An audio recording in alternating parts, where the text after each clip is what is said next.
Hello and welcome to the Cybersecurity and Information Systems Information Analysis Center podcast.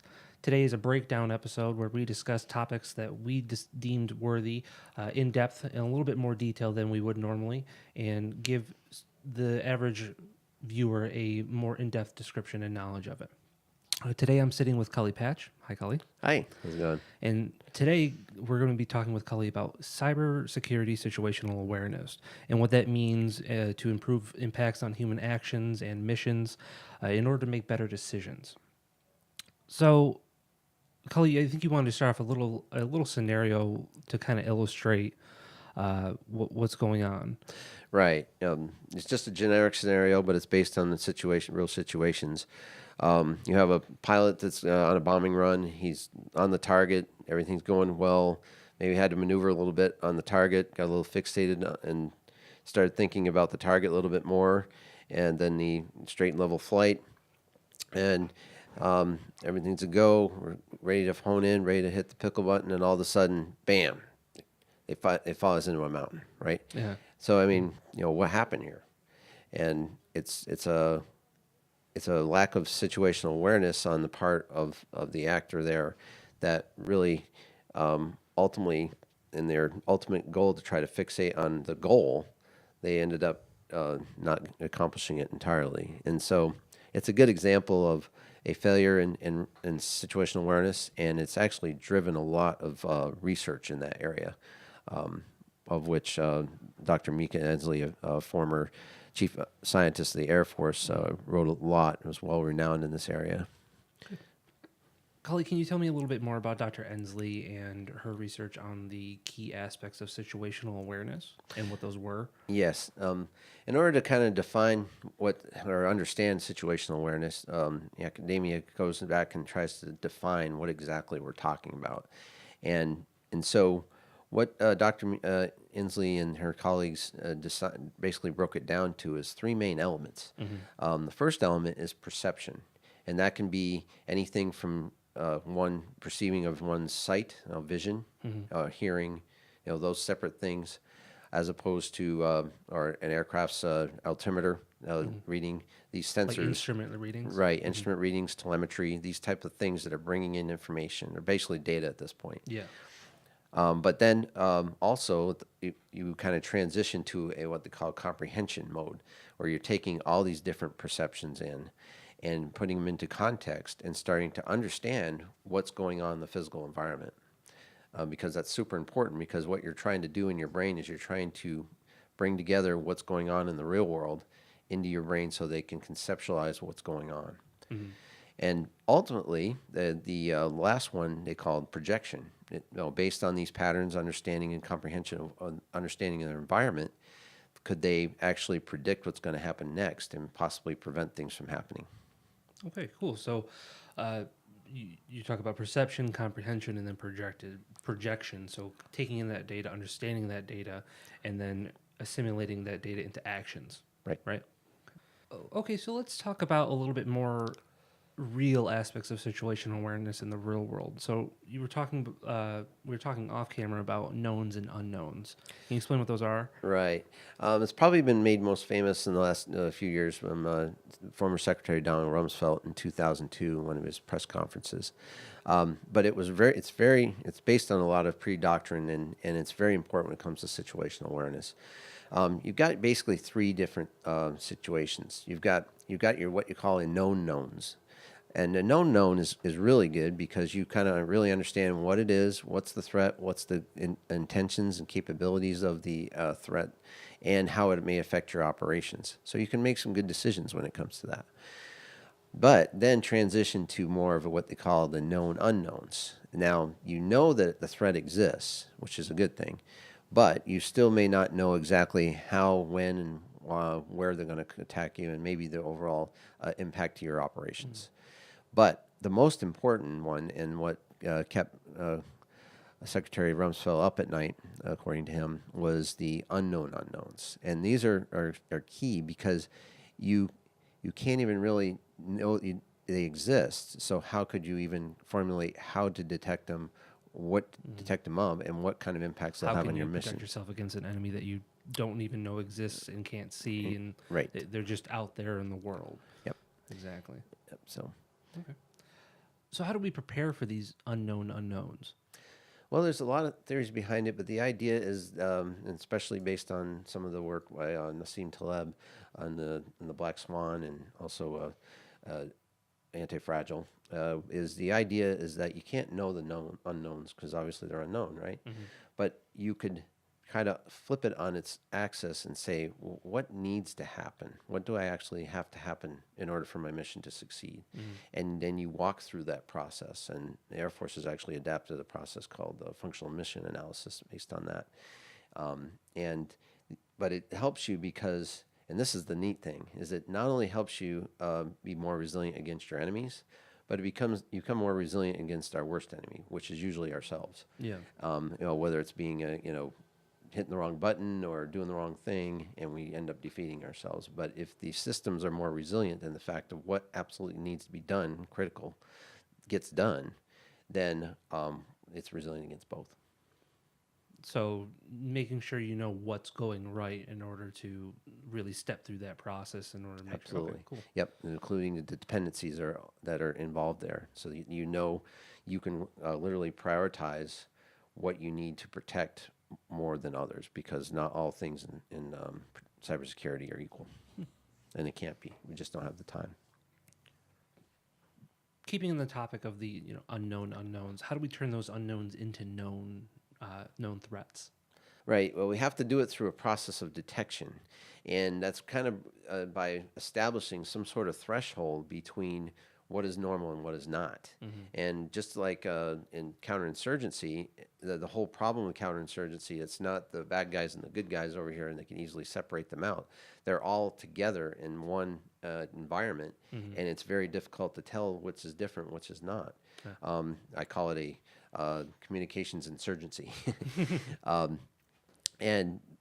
So how do we detect malicious activity but also allowing legitimate activity to go on? Because you got to have this balance between the normal operations, because the mission has to happen. Yeah, and we actually had in the most recent CSIAC journal titled Insider Threat, we actually had an article from the SANS Institute by Dr. Eric Cole that kind of talked about attacks and the preventing of attacks, right? Yeah, it was, and it's very good and very relevant to this situation, because he speaks about two main things, and one of them being that the longer that the threat is in the system, the more damage it can create. He called it the dwell time. And then he also called the lateral movement part of once they got in, they go into higher privileges and so forth. But the first one, the dwell time, is really important, and that's where situational awareness comes in. If we can tune that threshold to be able to understand friend from foe, or be able to understand that malicious activity is going on, then we can eliminate it before it creates problems. Improperly identify that the threat before it really becomes a threat and makes more damage. Right. And of course, that's the key. Is there's a lot of actual good solutions these days coming through with artificial intelligence applied behavioral analysis, where it's adequately defining through these long tracks of understanding the environment. It starts to understand norms, both from a node as well as a user, to be able to say, all of a sudden, see these things that are out of place. I think they mentioned in one of the articles about a 500 megabyte file being downloaded on a Saturday kind of thing. Those types of things where you've got these normal operations, and humans are very pattern oriented. Yeah. And then all of a sudden something happens outside that pattern. Some catalyst that's introduced to the system to create some sort of anomaly in the Right. behavior. And then that may be able to be honed in, if not isolated, but at least turned on to a human for further investigation. So this behavior, how do we identify? How do we really identify legitimate actions and legitimate behavior in network traffic, and what types of errors may occur, false positives? What type of things exist for that? Yeah, and there's statistical research provides these errors they call type 1 and type 2 errors. The first type is, and to try to be very brief about it, but we'll just call the type 1 error false positive. And the idea is that it detects, it thinks there's a malicious act there, but there actually isn't. And so then you end up with piling up in all kinds of errors that are, well, attacks, if you will, that are not really attacks. They're You just have to normal have traffic. right, and then people have to go after them and possibly even shut that traffic down, which ends up with self-defeating us because we end up going after legitimate traffic and legitimate users. Gotcha. And but there's also the type 2 error, where it's a false negative. And for instance, in the case of Stuxnet, where they, even though the actor and the system, the virus was in there, they had no detection of it. And so it's a false negative in terms of being able to know that the system is in there, but it's actually And it looks not like being normal detected. traffic, but it's actually malicious. Right. And that's the other big error itself. So the idea, though, is that you have to be able to set this threshold. I mean, kind of like a squelch on your radio or something, where you want to be able to detect the important break-ins, compromises, you name it, but at the same time balance that with smooth operations, because the ultimate goal of the system is to be able to provide some sort of value, some sort of mission value. And how do we guarantee that we can uphold those critical assets? How do we guarantee that? Well, there's no real guarantees, but through risk analysis, you analyze those critical assets and you analyze those critical dependencies. What does it take to actually be able to have them function? And you prioritize them in terms of their having the most cybersecurity put behind them. And then so that you basically maximize your mitigation effort to make sure that if all said and done, the things that are producing the bare critical mission. Kind of like in a normal battlefield situation where you would want to protect your critical assets, like your supply lines and stuff like that, and have your concentration of troops there and not spread yourself too thin. Right. You wanted to show a quick video clip to illustrate a point. What do you want to illustrate with this video?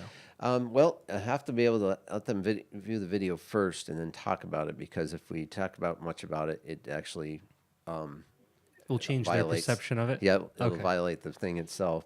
But it's a very powerful message, especially if you haven't seen it before, and then we can talk about it afterwards. This is an awareness test. How many passes does the team in white make? Go!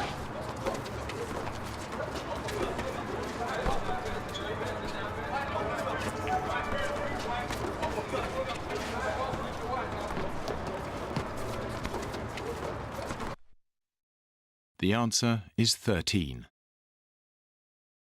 But did you see the moonwalking bear?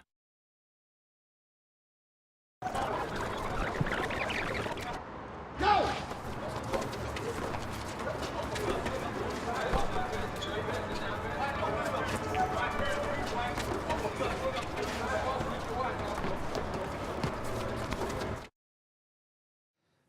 So we saw a bunch of people passing around a basketball and trying to count the white team versus black team's passes of the basketball while all this other information is being bombarded in your face. Right. Right. And that's a great example of what they call inattentive blindness or perceptual blindness. The idea is that there is all kinds of information coming into your brain at any given time. And so the ultimate goal of the brain is to survive. And we'll use that term loosely, but in a given situation with a given time frame and certain goals, and that's the framing part, you have to be able to do things, right? Well, in this case, our survival was to be able to count how many times the ball got passed around. So the brain automatically defined that as its mission, its ultimate focus and its frame. And so when all that stuff was going on, it's amazing that the actual your senses are actually taking all that in. But at the time, your brain, when it gets it in there, based on the goal of counting the balls, it only worries about counting the balls, and it just slams that into your conscience and plays it for you. Where meanwhile, all this other stuff goes by. It's very much the same way as a lot of things with the motorcyclists having motorcycle accidents, and the car that hit them says, "I never saw him." That could likely be true. They might be lying, whatnot. But there's research that supports the fact that if they were looking for other cars and car forms, that they weren't actually looking for motorcycles, that they literally might have seen it, but their brain didn't process it. And It's it's the brain's ability to filter out the other information that Right. it's seeing, and it might classify that motorcycle as other information and not so important. Yep, not so important at the time. And it's a beautiful thing. It's helped us survive for thousands of years because you can't process all that information at once. You've got to be able to understand what's important and process it at the right time and place. And that's very much what we're trying to do in cybersecurity situational awareness. So now we're talking about bias and your perception bias. So how do we counter that sort of bias that someone may have when they're perceiving all this information? Well, we want to be able to scrutinize and start asking the questions, be a little paranoid, and we also want to look at multiple sources. The scrutinize part is that we want to be able to ask the question and question the status quo. Are we doing what we should do, and is there other ways of thinking about this? Are we in this rut where we're just thinking about the same stuff and not thinking about other things? But the other part as well is what we consider out-of-band versus in-band communications. And just a quick explanation of that. In-band communications would be like in a computer system, the packets flying around, and maybe the situational awareness of the sensors and the computers and the telemetry. That would be in-band communication. But maybe out-of-band communication is a certain vibration is detected outside the system, or something's happening in the physical world. That'd be an out-of-band indication. Well, you want to be able, especially assuming if your system's taken over and literally you're not in control of any of the situational awareness in the computer, you want to be able to at least rely on a few out-of-band situational awareness perceptions, so that if something like that should occur, those two will not, they would create a situation where you say, wait a minute, even though the computer says that everything's running smoothly, there's severe vibration in number one, or we're getting reports from other places that are saying this is happening. So it's very key to try to make sure that we're countering any of those things that are happening in terms of obfuscation of cybersecurity and cyber situational awareness. Oh. In a more real-world example of where cybersecurity situational awareness really is crucial, the Stuxnet virus is something that we were talking about before, where the Iranian critical systems for their nuclear program were hacked, and there was the Stuxnet virus infected those. Right. Talk a little bit more about that. Well, based a lot on the information provided through Symantec, the Stuxnet dossier in 2011, what was basically happening there is they use a cascading set of centrifuges to be able to take gas with uranium particles in it, and to be able to spin out those particles into more concentrated fissile nuclear fuel. And so all those processes, to include how fast the centrifuge spin, in which they have to spin at very high tolerances, close tolerances to get what they need, are all computer controlled and monitored. And so what apparently happened is through the installation of the Stuxnet virus was able to mimic and be at the level where they can understand both the control, the monitoring, and also record what's going on, and especially in its normal state. And then what happened from there is an obfuscation process of they very discreetly would change the spin cycles of certain centrifuges, which ranged everything from tactically having them explode to strategic over time, reducing the amount of fissile material that was produced. All while the situational awareness up to the higher levels of computer and human were getting all as normal, because they had pre-recorded normal events and played them back. So they were seeing this false negative sort of thing that we talked about before. And how does this relate back to the unknown that we were classifying things as earlier?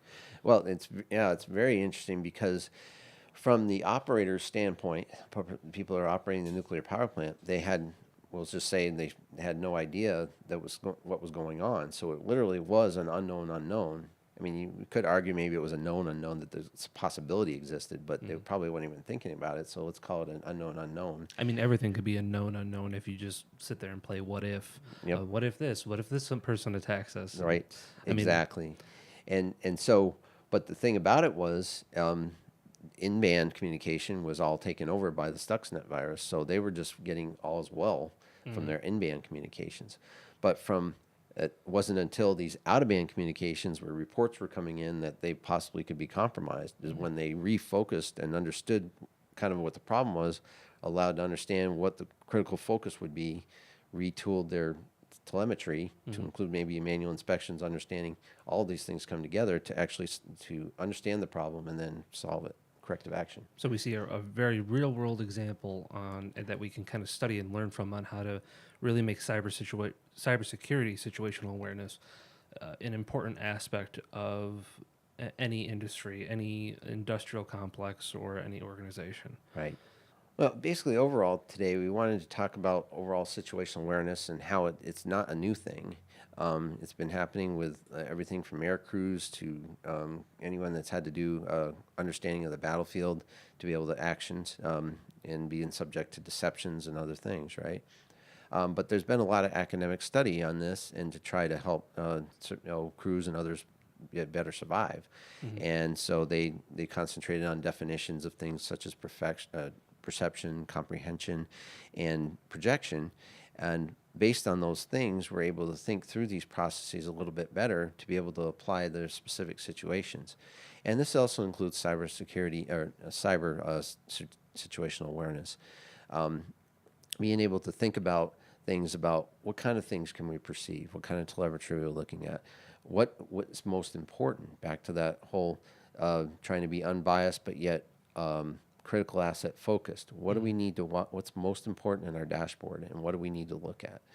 And then how have we taken into account for any biases or any potential taking over of our systems with the out-of-band versus in-band communications? Do we have both looking internally in our internal telemetry as well as maybe looking in some external thing that will indicate otherwise, and so that make sure they're shaking hands. All this together can allow us to get to that situation to be able to go through that communications insurgency of friend versus foe in this communications world, to be able to make sure that bottom line that our critical assets are protected and our mission it gets done. Awesome. I think that gives a really good in-depth view of cybersecurity situational awareness. Make sure to leave a comment and discuss below the video in order to tell us what other topics you would like covered in a breakdown and discuss more aspects of cybersecurity situational awareness that we may have not covered in this video. Thank you very much. Thank you, Cully. Thank you.